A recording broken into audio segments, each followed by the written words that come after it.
지금껏 누구도 자세히 말해주지 않았습니다. 그런데 알고 계셨나요? 평생 아껴 모은 돈이 오히려 당신의 연금을 막을 수도 있다는 사실. 오늘 내용은 단 한 줄도 놓치지 마셔야 합니다. 이 정보 하나로 당신의 노후 자산이 지켜질 수도 줄어들 수도 있기 때문입니다.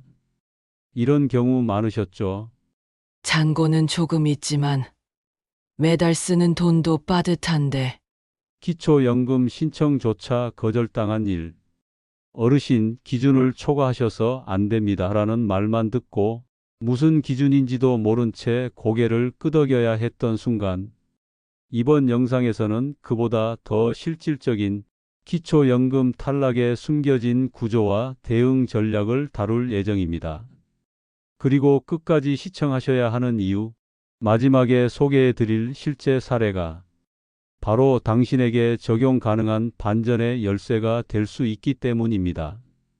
짧게 좋아요와 구독 한번 눌러주시고, 혹시 부모님이나 지인 중 기초연금 고민 중이신 분이 있다면 공유 한 번으로 큰 도움이 될 수 있습니다.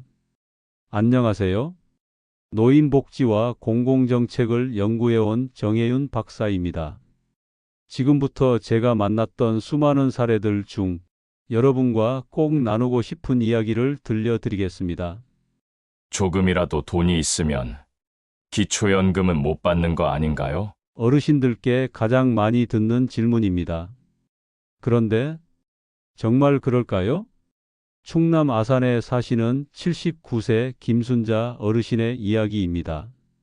남편 없이 두 자녀를 키우며 평생 일만 해오신 분입니다.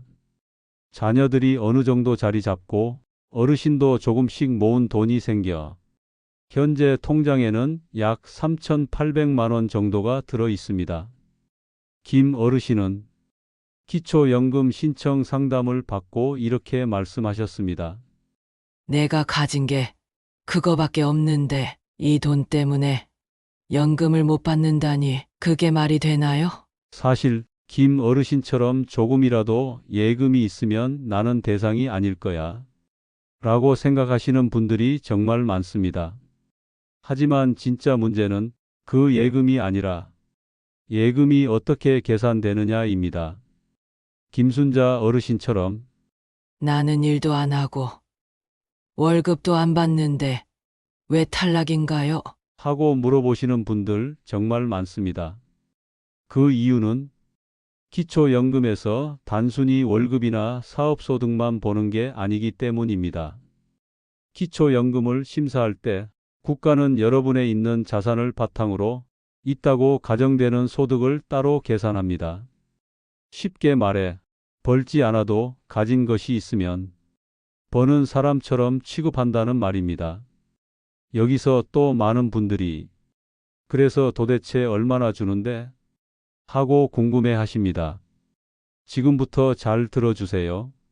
2025년 기준 65세 이상이시고 소득 하위 70%에 해당되시는 분들은 다음과 같은 기초연금을 받으실 수 있습니다. 단독 가구일 경우 매월 최대 34만 2,510원, 부부 가구는 총합 기준으로 최대 68만 5,020원까지. 어르신들께 자주 듣는 말씀 중 하나가 이겁니다. 매달 30만 원 넘는 돈이 나온다니까 나도 신청은 해봤는데 어디서 잘못된 건지 통보만 오더라고요. 바로 그 이유가 내가 실제로 벌지 않아도 예금이나 적금, 보험 같은 자산이 소득처럼 계산되기 때문입니다. 예금이 많지 않아도 있다는 이유만으로 매달 일정한 소득이 있는 것처럼 계산되어 버리니 그 결과 연금 대상에서 빠지는 경우가 적지 않습니다. 경북 구미에 사시는 이만수 어르신 올해 70입니다. 평생 공장에서 일하며 자녀들을 키워내셨고 이제는 조용히 노후를 보내고 계십니다. 그런데 요즘 마음이 편치 않습니다. 나는 아무 수입도 없고 병원비나 급할 때 쓰려고 조금 모아둔 건데 그 돈 때문에 연금도 못 받는다는 게 말이 되나? 이 어르신 통장에는 4천만 원 남짓 되는 돈이 있었습니다. 어르신 말씀대로 평생 모은 돈이자 언젠가 있을 병원비나 장례 비용으로 남겨두신 돈이죠. 그런데 기초연금 신청을 하자 그 돈이 마치 매달 소득이 있는 것처럼 간주되면서 기준을 넘겨버렸다는 통보를 받았습니다. 나는 안 쓰고 그냥 가지고만 있는 건데 왜 그걸 수입처럼 본다는 거야? 저도 어르신께 뭐라고 드릴 말씀이 없었습니다. 돈이 있어도 못 받는 게 아니라 있는 것처럼 계산되는 구조가 문제인 겁니다. 이런 상황 이 어르신만 겪으신 게 아닙니다. 제가 만난 분들 중에는 연금 탈락 사유가 뭔지도 모르고 포기하신 분들이 정말 많습니다. 하지만 희망이 아예 없는 건 아닙니다. 지금부터는 비슷한 상황에서도 연금을 다시 받을 수 있었던 분들의 이야기, 그리고 그분들이 어떻게 대응했는지 알려드리겠습니다. 서울 금천구의 최병근 어르신, 퇴직할 때 6천만 원 정도 되는 퇴직금을 받으셨습니다. 이 정도면 나는 기준 넘겠지. 싶어 아예 신청을 포기하셨던 분이었습니다.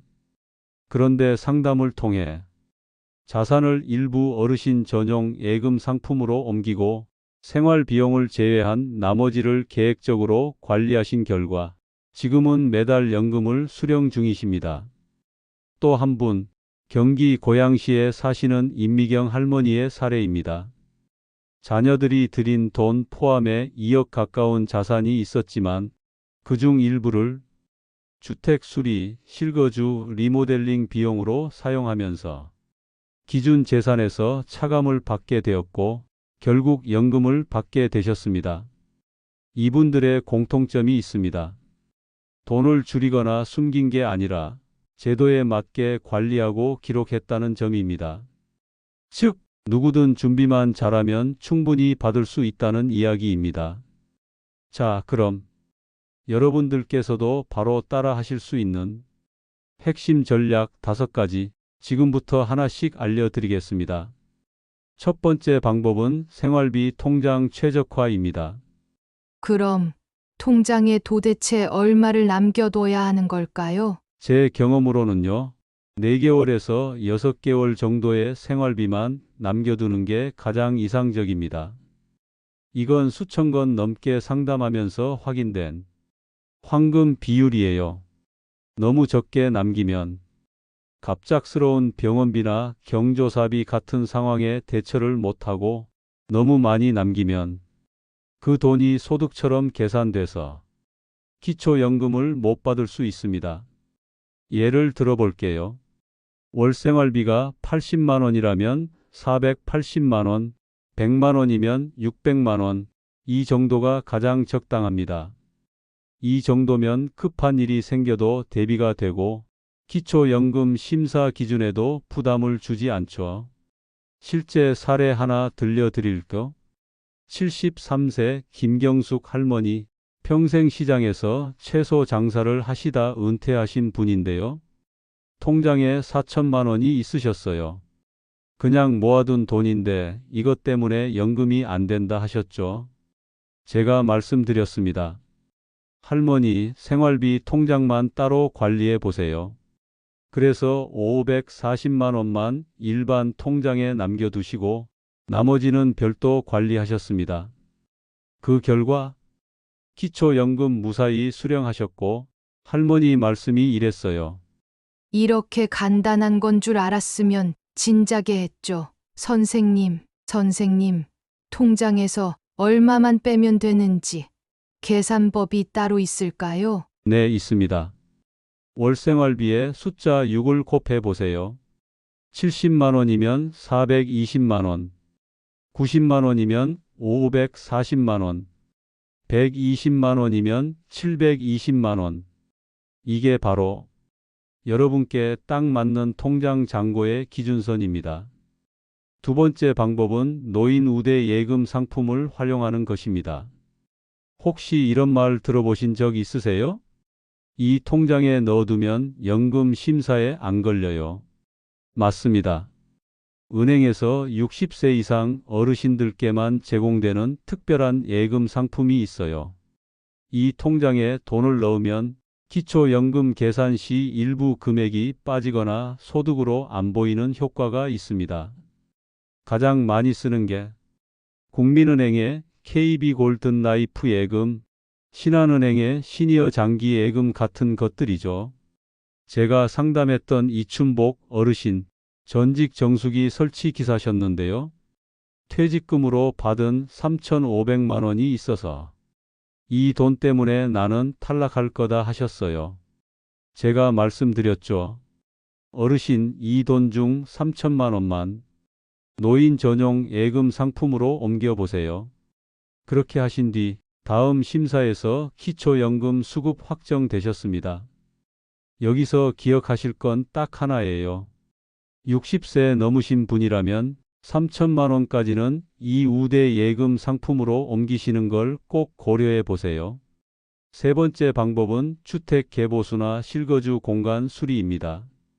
어르신들 중에 이런 분들 많아요. 집 고쳐야 하는데 그 돈 쓰면 아까울까봐 못 쓰겠어요. 괜히 쓰면 자산 줄어드는 거 아닌가요? 하지만 오히려 집 수리에 사용한 금액은 기초연금 심사에서 자산에서 빠질 수 있습니다. 예를 들어볼게요. 지붕 누수 수리, 화장실 리모델링, 보일러 교체, 이런 항목들 실제로 감액 사유가 됩니다. 69세 박동순 할머니는요, 강원도 농촌 지역에서 혼자 살고 계신 분인데요. 집이 너무 오래돼서 싱크대랑 장판, 창문까지 싹 교체하셨어요. 비용은 약 580만 원 정도 들었고요. 제가 그때 이렇게 말씀드렸어요. 할머니, 그거 괜히 쓰신 게 아닙니다. 그 수리비 연금 심사에서 자산에서 빠질 수 있어요. 영수증, 견적서, 사진까지 다 모아 정리해 드렸고요. 결국 연금 받으셨습니다. 여기서 꼭 기억하세요.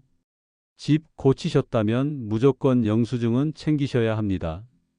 가능하면 사진도 함께 찍어 두시고요. 그게 나중에 가장 강력한 증거가 됩니다. 72세 이영국 어르신은 경남 밀양에서 과수원에서 혼자 배나무를 돌보시는 분이셨어요. 실제로는 농사를 짓고 계셨지만 서류상으로는 땅 부자로 보였던 거죠. 제가 말씀드렸습니다. 지금 농사 짓고 계신 사진이랑 수확 내역만 있어도 인정받을 수 있어요. 어르신은 배 수확 사진, 시장 납품 영수증, 공과금 납부 내역까지 꼼꼼히 모아 제출하셨고, 그 결과 재산 평가액 일부가 감면돼서 기초연금 수급 대상자로 전환되셨습니다. 믿기지 않았어요. 배 수확해서 파는 것도 작은 소득이라 생각했는데 그게 연금으로 이어지니 정말 고맙더라고요. 지금은 연금 받으며 소소하게 밭일도 하고 통장에도 여유가 생기니까 친구들한테도 나도 다시 받았어 하고 자랑했어요. 합법적으로 증빙을 준비하면 땅도 지키고 연금도 받을 수 있습니다. 기초연금 1년에 400만 원이 넘는 혜택입니다. 그냥 지나치기엔 너무 크죠? 이제 다섯 번째 방법, 자녀에게 돈을 주실 땐 꼭 계획적으로 하셔야 합니다. 서울에 사시는 임미정 할머니, 아들 가게 오픈 자금으로 한 번에 1,000만 원을 보내셨다가 기초연금에서 탈락하신 분입니다. 제가 조심스레 여쭙죠. 다음부터는 나눠서 용도도 표시하면서 보내보시는 건 어떨까요?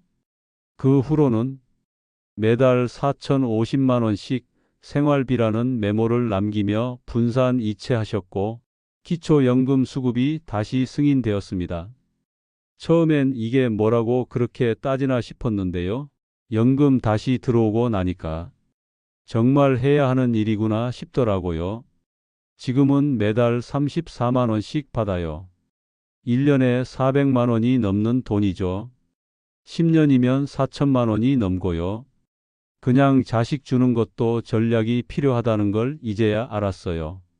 이건 어르신만의 혜택이 아닙니다. 여러분 모두가 준비하시면 누릴 수 있는 당연한 권리입니다.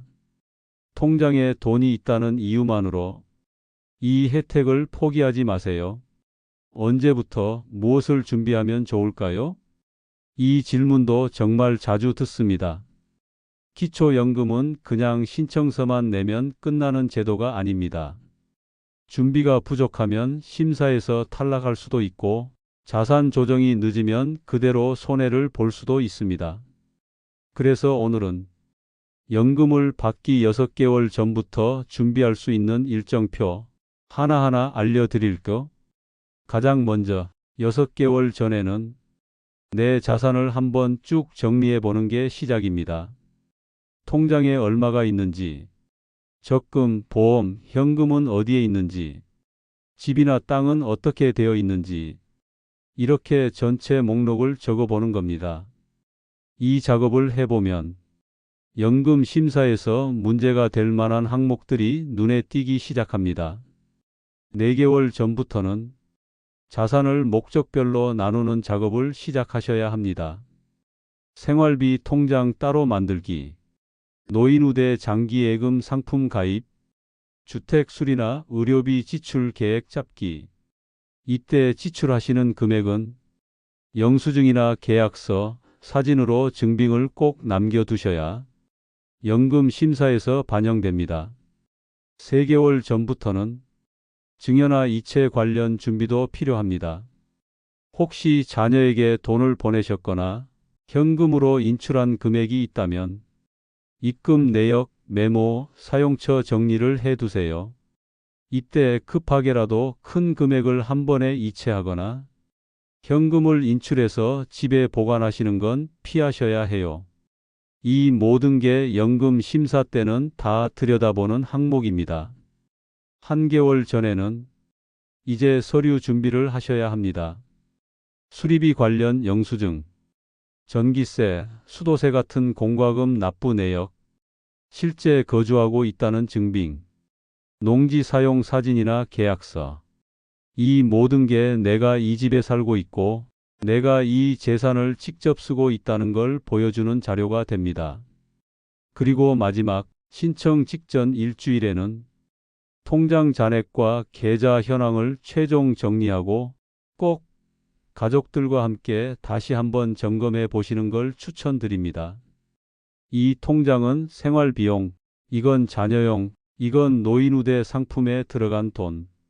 이렇게 깔끔하게 분리되어 있으면 심사하시는 분들도 쉽게 이해하고 결과도 빠르게 나옵니다. 그런데 이렇게 다 준비했어도 어느 순간 작은 실수 하나로 탈락하시는 분들이 정말 많습니다. 지금부터는 제가 상담하면서 실제로 자주 봤던 실수들 몇 가지 꼭 짚고 넘어가겠습니다. 첫 번째는 갑작스럽게 큰 돈을 인출하거나 자녀에게 한 번에 이체하는 것입니다. 이건 심사에서 거의 증여로 간주됩니다. 아들 가게 열 때 도와주려고 딸 결혼식 비용 주려고. 이런 경우에도 이유를 막론하고 심사에선 마이너스 요인이 됩니다. 조금씩 나눠서 그리고 입금 시 메모를 남겨두는 습관 꼭 기억하세요. 두 번째는 현금을 손에 쥐고 있다가 나중에 통장에 다시 넣는 경우입니다. 심사 입장에서 보면 이 돈 갑자기 어디서 생긴 거지? 하고 의심을 받을 수 있어요. 현금은 인출 시점, 사용처, 다시 입금된 흐름까지 꼭 기록으로 남겨두셔야 합니다. 세 번째 실수는 배우자 자산까지 따로 확인 안 하는 경우입니다. 나는 괜찮은데 남편 통장에 돈이 좀 있어서. 이렇게 말씀하시지만 부부가구 기준에서는 두 분의 재산이 합쳐서 심사되기 때문에 배우자 통장, 보험, 재산도 꼭 같이 점검하셔야 합니다. 그리고 마지막, 신청 직전에 대출을 받아서 자산을 감추려는 시도는 절대 하시면 안 됩니다. 이 돈 대출받은 거예요. 그래서 제 돈 아니에요. 이렇게 설명하셔도 이미 대출한 돈이 계좌에 들어왔고 그게 자산으로 잡혀 있다면 심사상으론 그냥 재산으로 처리됩니다. 오히려 의심을 받는 경우도 있기 때문에 꼼수는 절대 금물입니다. 지금까지 알려드린 준비 타이밍과 실수 방지 팁만 잘 지키셔도 기초연금 심사에서 탈락할 확률을 크게 줄일 수 있습니다. 제가 상담했던 분 중에 정말 기억에 남는 분이 계십니다. 74세 이순미 할머니, 인천에서 혼자 사시며 예전엔 식당 일을 하셨고 지금은 조용히 노후를 보내고 계신 분입니다. 할머니는 통장에 6천만 원 가까운 돈이 있었어요. 이건 평생 모은 돈이니까 절대 못 건드려요. 그러시면서도 기초연금은 받고 싶으시다며 조심스레 상담을 신청하셨죠. 제가 할머니께 말씀드렸습니다. 그 돈 다 건드릴 필요 없어요. 대신 잘 나눠서 관리하면 연금도 받으실 수 있어요. 그래서 할머니는 노인우대 장기저축 상품에 가입하시고 주택 리모델링비로 200만 원을 사용해 오래된 화장실을 수리하셨어요. 생활비 통장도 따로 정리해 두셨죠. 그 결과 기초연금 다시 수급 승인, 매달 34만 원 통장에 꼬박꼬박 들어오기 시작했습니다.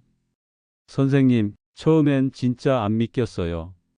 돈도 그대로 있고 연금도 따로 들어오니까 진짜 기분이 좋더라고요. 이제는 주변 친구들한테 다 얘기해요. 야, 방법 있어. 하고 말이에요. 여러분, 기초연금은 기회입니다. 그리고 준비만 잘하시면 누구든 누릴 수 있는 당연한 권리입니다. 그동안 세금 내며 살아오신 어르신들께 국가가 드리는 작지만 중요한 혜택이에요. 나는 안 될 거야. 그 돈 때문에 포기해야겠지. 이런 생각은 이제 내려놓으셔도 됩니다.